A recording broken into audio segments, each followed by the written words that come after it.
지금 일본이 발칵 뒤집혔습니다. 일본 정부의 최연소 국장이 생방송 중에 엄청난 폭탄 발언을 터뜨렸는데요. 독도는 신호탄일 뿐이고 진짜는 따로 있다고 공개 선언해버렸습니다. 이어서 대단한 일이 대한민국 서울에서 일어날 것이라고 경고했는데요. 이 발언이 나간 직후 일본 정부는 긴급회의에 돌입했고 일본 여론은 찬반으로 완전히 갈라졌습니다.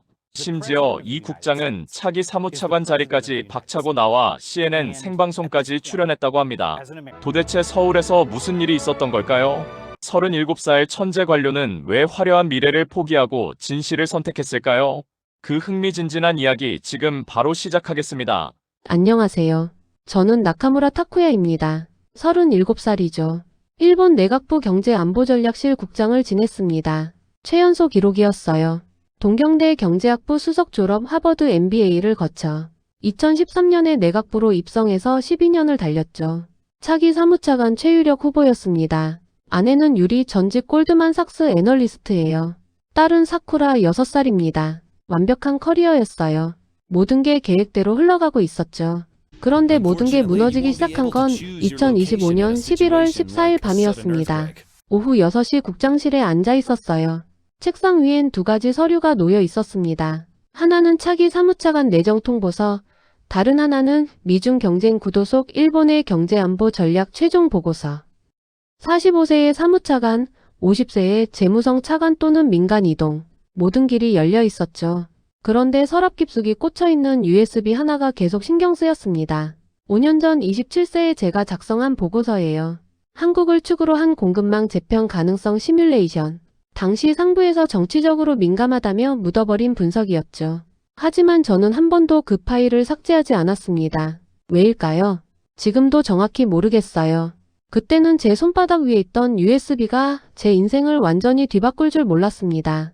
부하 직원 야마모토가 조심스럽게 들어왔어요. 29살 디지털 네이티브죠. 국장님, 이건 공식 보고서에 넣기엔 좀 이상한 데이터예요. 손에 든 USB를 건넸습니다. 한국 경유 물류량이 작년 대비 47% 급증했어요. 이건 정상적인 증가율이 아닙니다. 저는 USB를 재킷 안주머니에 넣으며 말했죠. 나중에 보지, 지금은 총리 브리핑 준비가 먼저야. 시계를 봤습니다. 7시 총리 관저 긴급 브리핑이 잡혀 있었어요. 핸드폰 화면엔 아내 메시지가 떠 있었습니다. 오늘 사쿠라 하계예요. 5시까지 꼭 와줘요. 작년에도 못 왔잖아요. 답장하지 못했어요. 미안하다는 말도 하지 못했죠. 밤 10시 30분 총리 관저 브리핑실이었습니다. 브리핑 시작 10분 전이었어요. 비서실 직원이 황급히 뛰어들어왔죠. 얼굴이 창백했습니다. 긴급 속보입니다. 손에 든 종이를 받아들었어요. 베이징발 성명. 중국이 독도 문제에 대해 한국 입장에 가까운 강한 성명을 발표했다는 내용이었습니다. 읽는 순간 등줄기가 서늘해졌어요.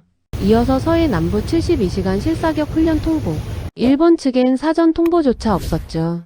제 휴대폰이 미친 듯이 울리기 시작했습니다. 외무성 관저 자민당 강경파 의원들. 전화기 너머로 들리는 목소리는 모두 한 목소리였어요. 브리핑에서 한국을 과하게 띄우지 마라. 독도 직접 호칭 사용 절대 금지. 한중 결탁식 표현 금지. 압박이 쏟아졌습니다. 심장이 빠르게 뛰었어요. 손바닥에 땀이 났죠. 브리핑장 문을 열고 들어갔습니다. 30여 명의 관료들이 일제히 저를 바라봤어요.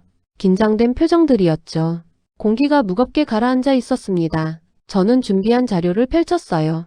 익숙한 문장을 반복했습니다. 일본이 동아시아 공급망의 중심입니다. 12년간 해온 방식 그대로였죠. 관료들은 안도한 듯 고개를 끄덕였습니다. 브리핑이 끝나고 복도로 나왔을 때였어요. 비서관이 제 팔을 잡더니 귀에 바짝 대고 속삭였습니다. 국장님, 미 7함대가 한국 해역에 48시간째 머물고 있답니다. 워싱턴이 도쿄 연락에 응답을 안 한 지 나흘째래요. 뭔가 심상치 않지 않습니까? 저는 고개를 천천히 끄덕이며 관저를 빠져나왔습니다. 차 안에서 창밖을 멍하니 바라보는데 가슴이 답답했어요. 뭔가 크게 잘못되고 있다는 느낌이 강하게 들었습니다. 집에 도착해 곧장 서재로 들어갔어요. 서랍 깊숙한 곳에서 5년 전 USB를 꺼냈습니다. 모니터에 띄운 보고서 제목을 읽는 순간 손이 떨렸죠. 한국을 축으로 한 공급망 재편 시나리오. 당시 27세의 제가 쓴 문장들이 하나하나 눈에 들어왔습니다. 한국의 지정학적 위치, 기술력, 물류 시스템. 모든 분석이 지금 상황과 정확히 맞아떨어지고 있었어요. 심장이 빠르게 뛰었습니다. 설마 그때의 가설이 현실이 되는 건가? 창밖 도쿄의 야경이 흐릿하게 보였어요. 뭔가 거대한 변화가 다가오고 있다는 예감이 들었죠. 그날 밤 잠을 거의 이루지 못했습니다. 머릿속에서 계속 맴돌았어요. 5년 전 보고서 야마모토가 건넨 데이터, 워싱턴의 침묵, 중국의 독도 개입. 모든 퍼즐 조각들이 하나씩 맞춰지고 있었습니다. 다음날 아침 7시 긴급관계부처 회의가 소집됐어요. 회의실엔 외무성, 방위성, 경제산업성 고위 간부들이 심각한 표정으로 모여 있었습니다. 외무성 국장이 먼저 입을 열었어요. 중국의 독도 개입은 명백한 내정 간섭입니다. 우리는 더욱 강경하게 나가야 합니다. 다른 간부들도 강하게 동조했죠. 맞습니다. 단호하게 대응해야 합니다. 저도 그렇게 생각하고 있었어요. 그런데 회의실 문이 조용히 열리며 총리 비서관이 들어왔습니다. 회의실이 순식간에 조용해졌어요. 비서관이 전한 지시는 완전히 뜻밖이었습니다. 경제안보 관점에서 현장 상황 파악이 시급합니다. 베이징이 아니라 먼저 서울에 가십시오. 미국도 한국을 축으로 움직이는 듯합니다. 저는 크게 당황했어요. 왜 서울입니까? 중국이 움직였는데요. 하지만 명령은 명령이었죠. 회의가 끝나고 복도에서 다치바나 의원을 마주쳤습니다. 63세 자민당 강경파 중진이에요. 독도 강경 발언으로 지지층을 확실하게 결집시키는 인물이죠. 타쿠야 군 잠깐만 이리 와보게. 다치바나 의원이 저를 빈 회의실로 데려갔어요. 문을 닫더니 낮고 무거운 목소리로 말했습니다. 서울에 가도 좋네. 하지만 보고서는 반드시 이렇게 써야 해. 한국은 아직 보조축, 일본이 중심, 이 기본 틀을 벗어나면 곤란해. 자네 앞으로 30년 커리어 생각해서 하는 말이야. 목소리는 부드러웠지만 압박은 명확했습니다. 저는 고개를 숙였어요. 알겠습니다. 사무실로 돌아오니 야마모토가 문 앞에서 기다리고 있었습니다. 주위를 조심스럽게 살피더니 또 다른 USB를 건넸어요. 국장님, 추가 데이터입니다. 최근 1년치인데 한국 경유 물류량이 비정상적으로 급증하고 있어요. 평택항, 인천공항, 부산항 숫자가 정말 이상합니다. 이건 단순 증가가 아니라 구조적 이동이에요. 저는 USB를 재킷 안주머니에 넣었습니다. 직접 가서 확인해보지. 창밖으로 도쿄타워가 보였어요. 서류 가방을 챙기며 생각했죠. 서울에 가면 대체 뭘 보게 될까? 진실을 마주할 준비가 되어 있나? 출발 전 아내 유리가 말했습니다. 당신은 늘 데이터를 믿잖아요. 이번엔 그 데이터가 불편한 진실을 보여줘도 받아들일 수 있어요? 저는 대답하지 못했어요. 2025년 11월 16일 새벽 6시 인천공항에 도착했습니다. 비행기에서 내려 입국장으로 향하는데 첫인상부터 놀라웠어요. 자동 입국 심사 정확히 3초 통과. 나리타 공항에선 최소 10분은 걸리는 절차였는데 말이죠. 수화물 찾는 곳엔 실시간 추적 알림이 정확히 떴습니다. 제 캐리어가 정확히 어느 벨트로 나올지 미리 표시되더군요. 놀라울 정도로 효율적이었어요. 공항 지하철역으로 향했습니다. 혼잡도가 실시간으로 표시되는 게이트를 지나며 속으로 중얼거렸어요. 도쿄보다 훨씬 빠른데? 전철에 올랐습니다. 깨끗한 내부 정확한 안내 방송. 승객들은 질서 정연했죠. 그런데 눈길을 끈 건 전철 안 디지털 광고판이었어요. 미주 주요 방송 한반도 정세 긴급 특집 편성. 워싱턴 침묵 속 동아시아 재편 논의. 뉴스 헤드라인이 빠르게 지나갔습니다. 저는 핸드폰을 꺼내 급히 검색해봤어요. CNN, BBC, 뉴욕타임스. 모두 비슷한 기사를 쏟아내고 있었습니다. 한국을 중심으로 한 새로운 동아시아 질서. 가슴이 철렁 내려앉았어요. 명동역에 도착했습니다. 호텔 로비에 들어서는 순간 분위기가 심상치 않았어요. 박지연이 로비 한가운데서 저를 기다리고 있었습니다. 36살 산업통상자원부 산하정책연구원이에요. 깔끔한 네이비 정장에 태블릿을 든 냉철한 인상이었죠. 나카무라 국장님, 서울에서의 동선은 제가 함께하겠습니다. 일본어가 놀라울 정도로 유창했어요. 악수를 나누며 로비를 천천히 둘러봤습니다. 한쪽엔 각국 외신 기자들이 무리지어 모여 있었어요. 카메라, 노트북, 그리고 전부 서울 시내 지도와 한국 산업 클러스터 자료를 들고 있었습니다. 저는 박지연에게 조심스럽게 물었어요. 독도 취재입니까? 박지연이 천천히 고개를 저었습니다. 아니요, 독도 취재 온 사람은 단 한 명도 없어요. 전부 한국이 왜 축이 됐는지 확인하러 온 거예요. 그 말이 가슴 깊숙이 꽂혔습니다. 객실의 짐을 풀고 창밖을 가만히 내다봤어요. 서울 시내가 파노라마처럼 펼쳐졌습니다. 고층 빌딩들, 빠르게 움직이는 차량들, 조직적으로 작동하는 도시. 모든 게 정밀하게 정교했어요. 핸드폰이 조용히 울렸습니다. 박지연에게서 온 메시지였어요. 내일 밤 정확히 23시 비공식 공급망 라운드 테이블 회의가 있습니다. 미국, 한국, 대만 실무진 회의인데 국장님 직접 보셔야 할 겁니다. 독도는 신호탄일 뿐이니까요. 저는 메시지를 여러 번 읽고 또 읽었어요. 신호탄. 그 단어가 머릿속에서 계속 울렸습니다. 노트북을 열어 야마모토가 준 USB를 연결했어요.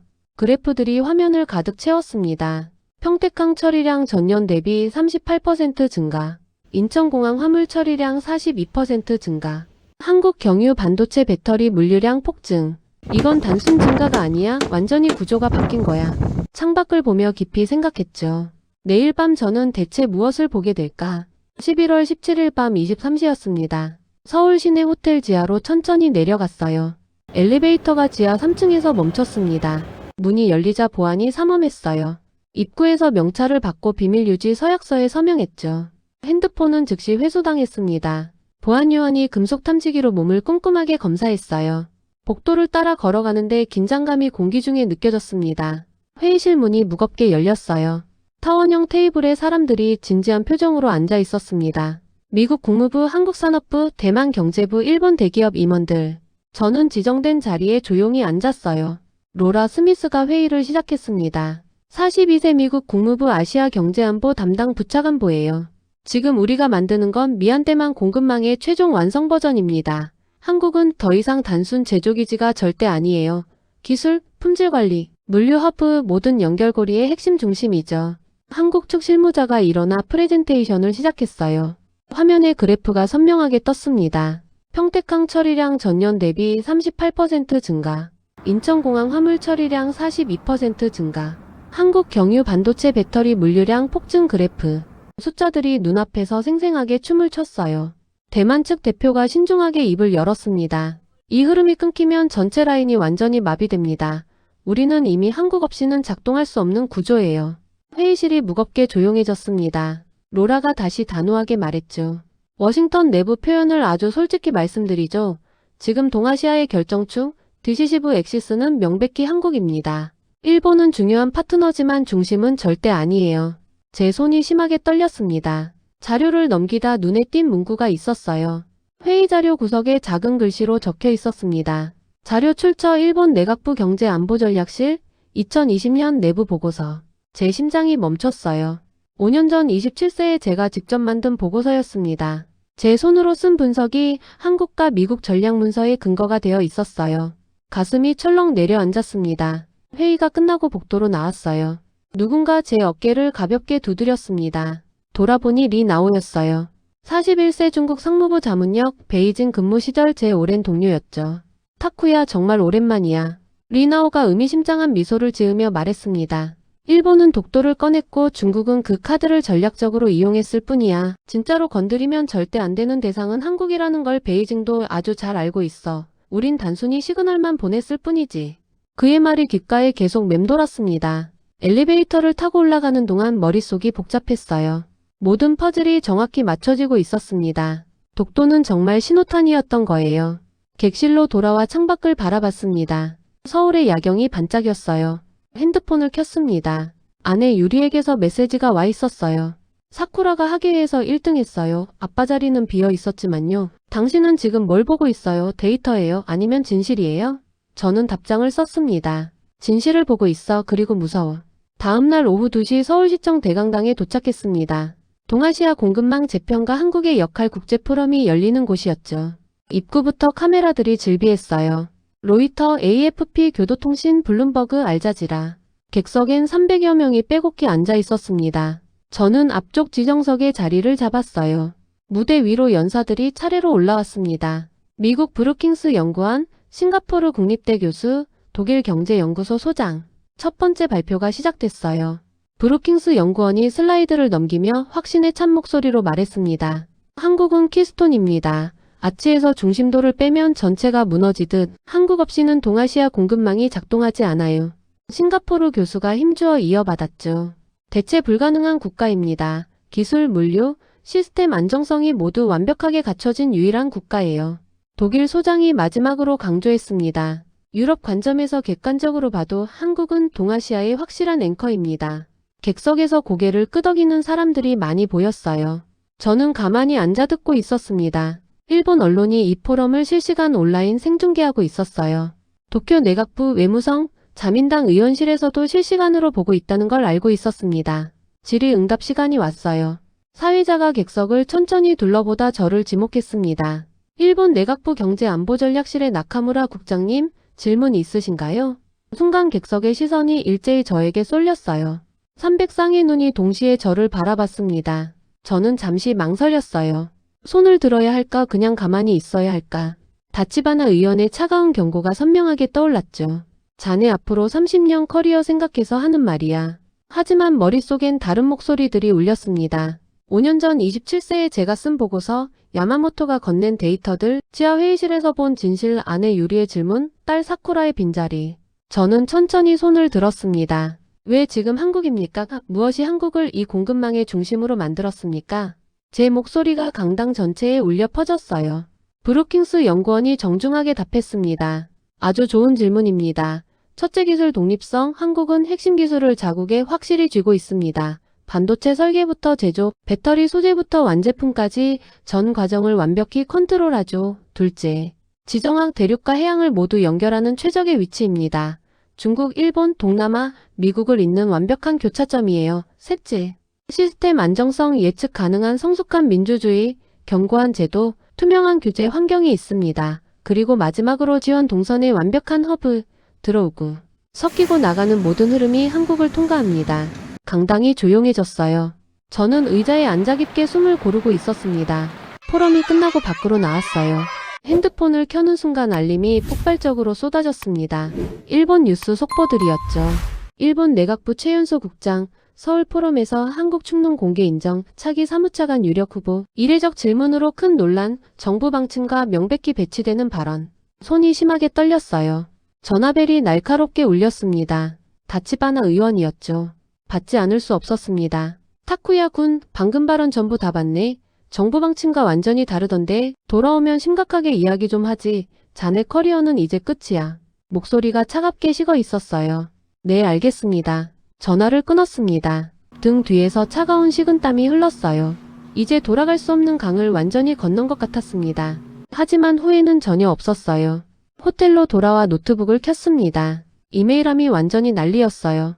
내각부 비서실장, 외무성 국장, 경제산업성 과장. 모두 비슷한 긴급 내용이었습니다. 한국 중심론 언급 즉시 자제 요청, 일본 고립론 같은 표현 절대 금지, 외무성 공식 항해 예정, 자민당 긴급질의 준비 중. 저는 이메일을 모두 닫았어요. 새 문서를 열었습니다. 커서가 깜박였죠. 제목을 쳤습니다. 독도는 신호탄 한국을 중심으로 한세 질서와 일본의 선택. 손가락이 키보드 위에서 빠르게 움직이기 시작했어요. 미 칠함대의 움직임과 워싱턴의 침묵을 정리했습니다. 중국이 일본만 공격하고 한국은 건드리지 않는 전략적 계산을 썼어요. 한국 항만 공항 기술 지표의 급격한 상승세를 분석했죠. 결정축은 한국이라는 미국 국무부 내부 공식 용어를 명시했습니다. 5년 전 제가 쓴 보고서가 현실이 된 과정을 담았어요. 모든 데이터를 정리했습니다. 그리고 결론을 썼어요. 섬이 아니라 연결의 중심을 봐야 한다. 일본은 한국을 중심으로 전략을 재정립해야 한다. 독도 문제는 신호탄이었고 진짜 변화는 이미 시작됐다. 보고서를 완성하고 새벽 5시에 상부에 보냈습니다. 다음날 오전 답신이 왔어요. 내용은 매우 흥미롭지만 정치적 파장이 너무나 큽니다. 현 시점에서 공개는 불가능합니다. 당분간 비공개 보류로 처리합니다. 저는 화면을 노려봤습니다. 5년 전과 똑같았어요. 또 서랍 속에 묻힐 보고서. 저는 단호히 결심했습니다. 내부 저장고에 또 하나 묻어둘 순 절대 없다. 로라 스미스에게 암호화된 이메일을 조심스럽게 보냈어요. 비밀리에 연락을 취했습니다. 제 분석과 데이터 일부를 국제 공동보고서 형태로 정리해 발표하자고 제안했죠. 일주일 후였습니다. 뉴욕타임스, 워싱턴포스트, 파이낸셜 타임스가 동시에 일면 특집 기사를 대대적으로 냈어요. 브루킹스 연구소와 유럽 주요 싱크탱크가 공동보고서를 공식 발표했습니다. 제목은 독도는 신호탄이었다. 중심은 서울이다. 보고서 말미엔 문장 하나가 있었어요. 일본 정부 고위 관료 37세, 최연소 국장급이 익명으로 자료 제공 및 분석에 참여. 그 직후 일본 국내 싱크탱크의 기밀 보고서가 유출됐습니다. 한국을 축으로 보는 국제질서 재편 가능성. 누군가 내부 고발 형식으로 언론에 넘긴 거였죠. 핸드폰에 익명 메시지가 왔어요. 야마모토였습니다. 국장님, 우리는 이미 다 알고 있었어요. 다만 윗선이 막았을 뿐입니다.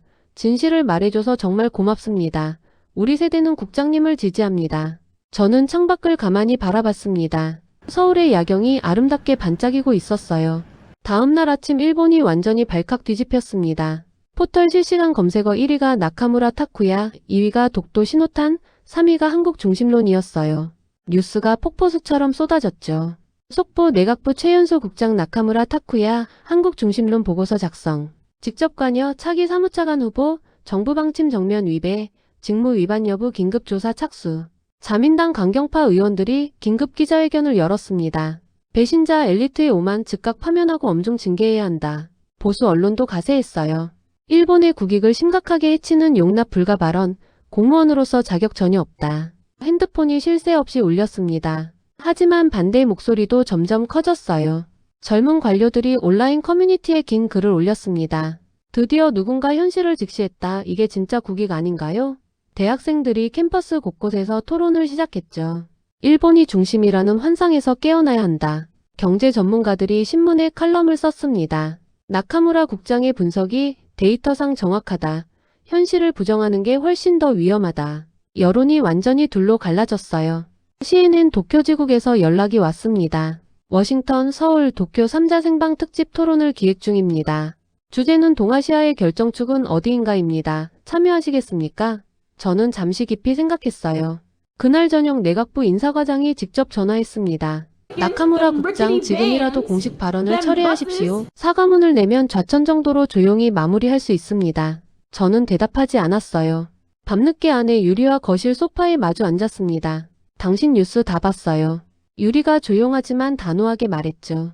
12년 동안 당신은 늘 데이터를 보면서도 진실보다 조직을 선택했잖아요. 이번엔 한 번쯤 진실을 선택하면 안 돼요.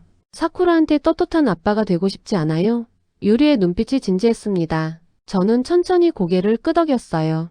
다음날 아침 사직서를 조심스럽게 작성했습니다.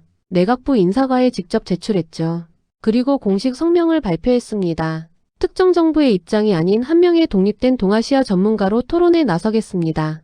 카스미가 세키 빌딩을 나서며 뒤를 돌아봤어요. 12년을 묵묵히 일했던 곳. 37세에 쌓아 올린 완벽한 커리어.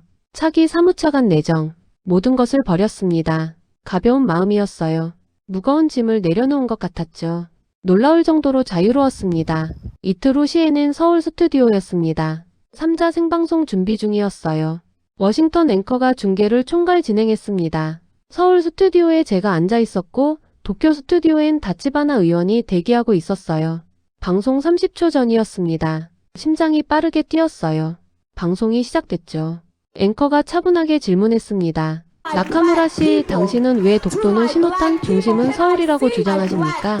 저는 깊게 심호흡을 했습니다. 세 가지 명확한 근거를 말씀드리겠습니다. 첫째, 미국의 침묵과 미 칠함대의 한국 해역 장기 체류입니다. 이건 일본이 더 이상 최우선 중심이 아니라는 매우 명확한 신호예요. 둘째, 중국의 전략적 계산입니다. 저는 화면을 똑바로 보며 말을 이었어요. 중국은 독도 문제로 일본만 선택적으로 건드렸습니다.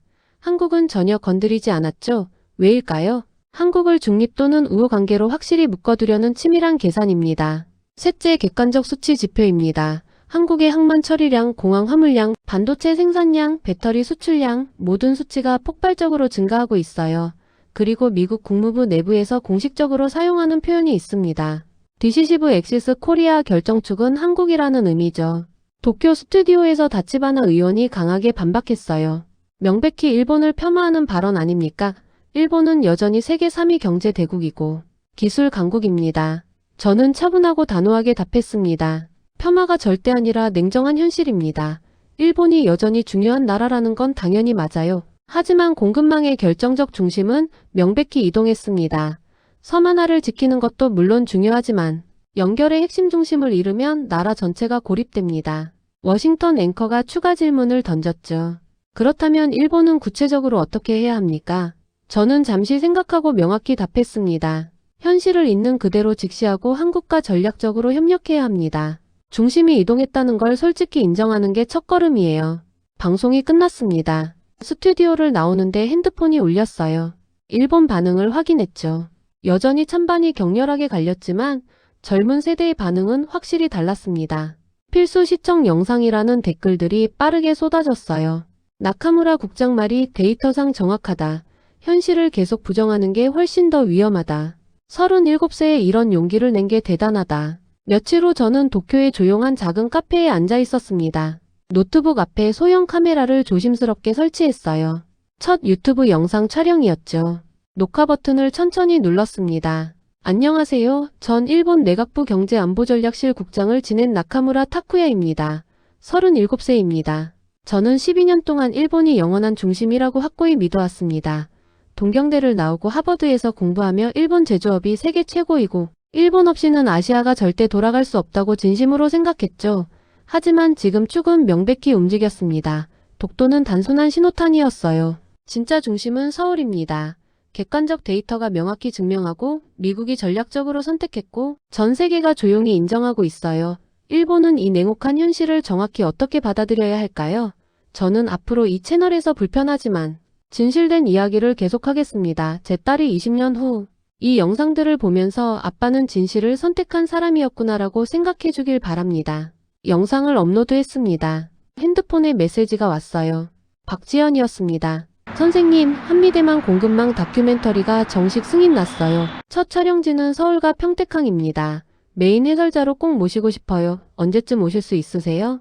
저는 자연스럽게 미소를 지었습니다. 다음 주 화요일 오후 어떨까요? 답장을 바로 보냈어요. 카페를 나와 도쿄 거리를 천천히 걸었습니다. 카스미가세키 빌딩이 멀리 보였어요. 12년을 묵묵히 일했던 곳. 이제 저는 그곳으로 절대 돌아가지 않습니다. 집에 들러 큰 캐리어를 꺼내 짐을 꼼꼼히 챙겼어요. 유리가 현관까지 배웅해줬습니다. 잘 다녀와요. 진실을 용기 있게 선택한 당신이 정말 자랑스러워요. 사쿠라한테도 그렇게 말해줄게요. 나리타 공항 출국장을 지나며 높은 하늘을 올려다봤습니다. 비행기 이륙 방향. 서울을 정확히 향해 나아가고 있었죠. 기내에 앉아 창밖을 가만히 바라봤어요. 구름 사이로 따뜻한 햇살이 부드럽게 비쳤습니다. 이건 끝이 절대 아닙니다. 새로운 시작이에요. 세계는 이미 한국을 확실한 중심으로 조용히 움직이고 있습니다. 미국이 전략적으로 선택했고 중국이 현실적으로 인정했고 객관적 데이터가 명확히 증명하죠. 이제 일본이 해야 할 일은 정확히 하나입니다. 불편하지만 냉정한 현실을 있는 그대로 직시하고 어떻게 함께 협력하며 걸어갈지 현명하게 선택하는 것. 저는 그 어려운 길을 먼저 용기 있게 가보려 합니다. 비행기가 천천히 이륙했어요. 도쿄의 수많은 불빛들이 점점 작아졌습니다. 그리고 저 멀리 수평선 너머로 새로운 도시가 조용히 기다리고 있었어요. 서울, 동아시아의 새롭고 확실한 중심. 저는 바로 그곳으로 향하고 있었습니다. 12년 동안 굳게 믿어온 세계가 완전히 무너졌지만 진실을 선택한 지금 이 순간 마음은 오히려 가벼웠어요. 5년 전 27세의 제가 조심스럽게 쓴 보고서가 결국 냉혹한 현실이 됐습니다. 그걸 솔직히 인정하는데 5년이라는 긴 시간이 걸렸죠. 하지만 이제 저는 완전히 자유롭습니다. 진실의 편에 확실히 서는 건 때로 외롭고 힘들지만 결국 옳은 일이니까요. 창밖으로 구름이 빠르게 지나갔습니다. 새로운 여정이 시작되고 있었어요. 독도는 신호탄이었습니다. 진짜 이야기는 지금부터 시작입니다. 앞으로 제가 만들 다큐멘터리는 단순한 기록이 아닐 겁니다. 변화하는 동아시아 질서의 증언이 될 거예요.